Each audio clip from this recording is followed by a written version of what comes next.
slop time, baby. Remember the Liver King, that guy who was like popular 2 years ago for eating ball sacks and writing off the Andrew Tate Sigma male revolution? World, we like to have our bowl of cereal, don't we?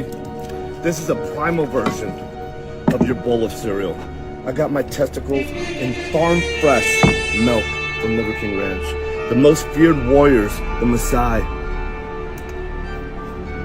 What they get down on is milk, meat, and blood. Well, I'm pretty sure he has officially lost the plot. What's up, my little groomlings? I'm your host, PandaCock69, and today's slop is going to be absolutely delicious. The Liver King has officially gone schizo mode, like Kanye West on that go-go gas, okay?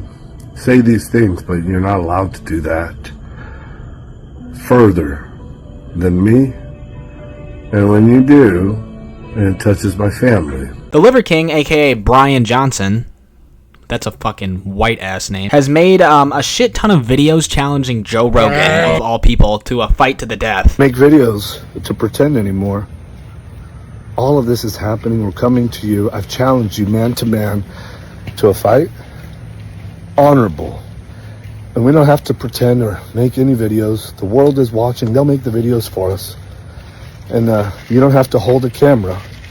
You can hold the hand of somebody that you love, because what happens next to you, you're going to need to remember that feeling. You're going to need something more than what you did. And I can understand why he's mad at Joe, because he was the first person to call him out for using steroids, and that was pretty much the downfall of his whole entire career. Me personally, I am 100% sure that he is just doing this as a publicity stunt by calling out a famous person like Joe Rogan. I mean, look at his social blade after he had to tell everyone he was on anabolics. Shit looks like an upside down parabola. It's the most logical assumption that he's trying to get the eyes back on him by challenging a public figure such as my king, Joseph Rogan. I mean, it's either that or he's on fucking meth. To be honest, either outcome is pretty believable. To die, hoping that you'll choke me out. I pray to God, because that's a dream come true. It feels good.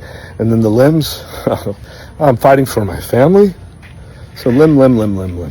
Go ahead. I mean, the way he's talking, he's just screaming some amphetamine, all right? He's talking about how he's going to go fight for his family, or how Joe should be scared because he has a principle to fight for. Okay, Brian, come here. Sit down. First of all, why the fuck would your family want you to fight Joe Rogan? I know his stance on vaccines are a little bit controversial, but probably not warranted some combat. Second off, Joe Rogan would not choke you out if you confronted him. His bodyguards would probably shoot you. I mean, come on. He lives in Texas. Everyone has a 6-iron in their inventory. You'd be blicked down pretty quick. And he was also talking about like this weird shit where he didn't care if Joe broke his limbs or something. I don't know. I don't even know at this point. This guy's a fucking circus clown. Like, I remember when he first started a couple of years ago, and his whole channel was just a scheme for his programs and to preach his ancestral tenets. Which sounds good when you hear it off the tongue, you know, live like the caveman. They were happy, right? I think, maybe. But then you go to the website and you actually like read what the tenets are. Eat. Okay. I guess you have to eat. That's good. The second ancestral tenet is eat, because we evolved eating the whole animal. Okay. Yep. Not the bones though. We didn't eat the bones. Move. The third ancestral tenet is move. Because what you do with your body is just as important as what you put into it. And maintaining a healthy level of movement, one develops a healthy approach to consumption.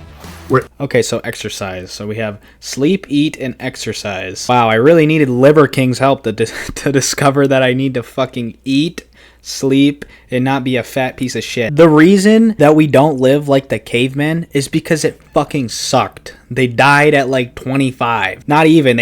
Most of them died before they even grew up. It's not a good thing to live like the ancestors, because we evolved to not die at 10. So yeah, he's basically just a con artist who tells people to eat raw meat because, I don't know, you'll become successful or something.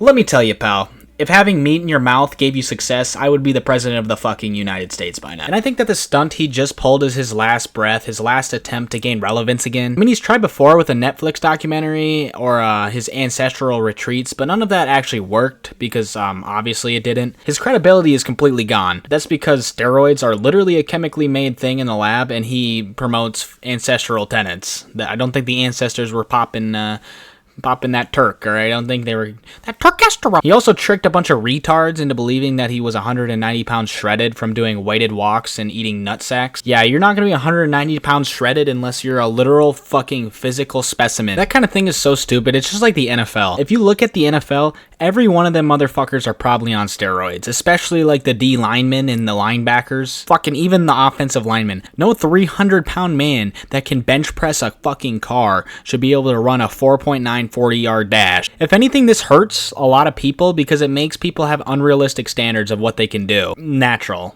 Because unless you're about to be juicing up and enlarging your heart, you're probably not going to be looking like the Liver King, even if you do eat a ton of nuts, alright? The Liver King was arrested for his threats when this dumbass actually went to Austin, Texas and had weapons and was wearing a wolf pelt, which is honestly kind of hilarious because he basically had a furry fit on. Recording while dealing with the cops outside. God damn, this took a while. Let me first just tell me, because as soon as you can do that and keep recording, because what we do is family. You never have to be embarrassed of family. Ancestral honor, it's called reputation. We're the Liver King family, a real king, a real queen who's kind of scared. All of this because the movie and everybody suggested this character is this other character.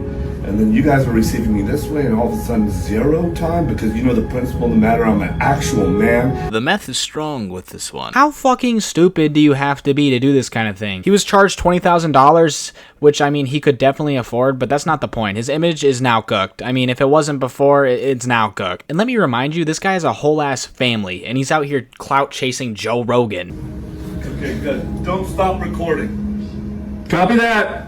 And then, everyone come in, hurry, get the fuck in. People like this are an example of what fame does to people. Sure, money makes people assholes, but being famous online makes them monsters. Grooming people, threatening people, having god complexes, these traits get even worse once the fame fades, by the way. It's funny that this platform is supposed to be for autistic people sharing what they like to do, and now it's just a fight for fame and money. Thanks, Mr. Beast, you fucking prick. God, I hate that guy. I'm gonna make a diss track on him, dude. I fucking can't stand it. He ruined this platform so bad. Fucking Jimmy. Come on, how bad can it possibly be? How bad can I be? I'm just building the economy. God damn it. Now he's trying to make everything AI. Fuck you, Mr. Beast. I don't care how much money you give to goddamn kids in Africa. Fuck the kids in Africa. It's terrible. All right, cut that part out. I'm not sure how this Liver King case will turn out, but Joe Rogan was the one who called the police on him, and honestly, he handled that situation better than most would. He didn't post online, he didn't fuel it, he just threw his ass in jail. That's what Boogie2988 should have done when Frank Hassel came to his house, to be honest, but who really expects Boogie to ever do the smart thing? Fucking front lawn, sending you home in a fucking body bag. So yeah, that was today's slop. Pretty sloppy, eh? You like them sloppy? Cause I sure fucking do. Make sure you hit that subscribe button if you're not a fascist or a communist. And make sure you also hit my wife if you like the video. And with that, I say, have a Merry Christmas. I'm 6'5", but I saved the 7 inches from my pants. Tripping down on the street, looking like a man. Shooting through the air like I'm fucking Ant-Man. Told all my bitches that I was off the dope. 3 hours later, now